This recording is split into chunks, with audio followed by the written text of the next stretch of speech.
Assalamualaikum warahmatullahi wabarakatuh. Di sini saya akan mempresentasikan struktur modal dengan dosen pengampu Dr. Haji Tona Aurora Lubis SEMM yang disusun oleh saya sendiri Tasya Andarani dengan NIM C1B020095 dengan kelas R006. Selanjutnya masuk ke materi pertama, yaitu definisi struktur modal. Menurut Ali dan Rodoni tahun 2010, struktur modal adalah proporsi dalam menentukan pemenuhan kebutuhan belanja perusahaan di mana dana yang diperoleh menggunakan kombinasi atau paduan sumber yang berasal dari dana jangka panjang yang terdiri dari dua sumber utama, yakni yang berasal dari dalam dan luar perusahaan.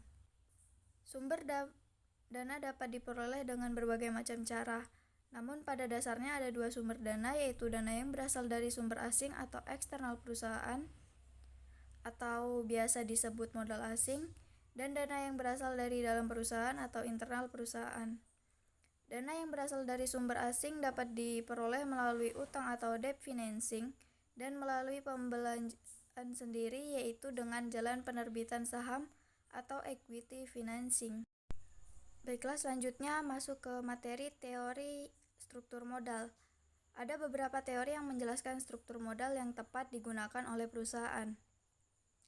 Berikut beberapa teori tersebut. Yang pertama, yaitu teori pendekatan tradisional.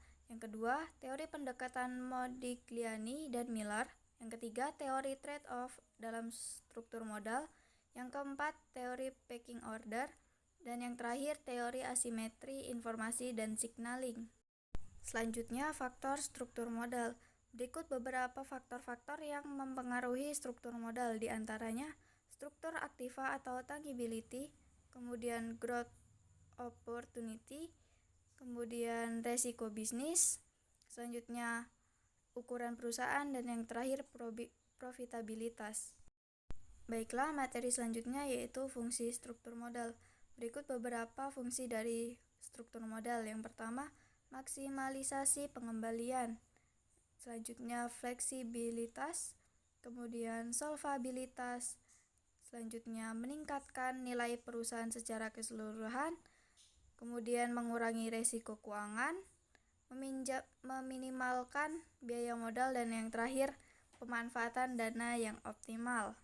Sekian yang dapat saya sampaikan. Saya akhiri. Wassalamualaikum warahmatullahi wabarakatuh. Terima kasih.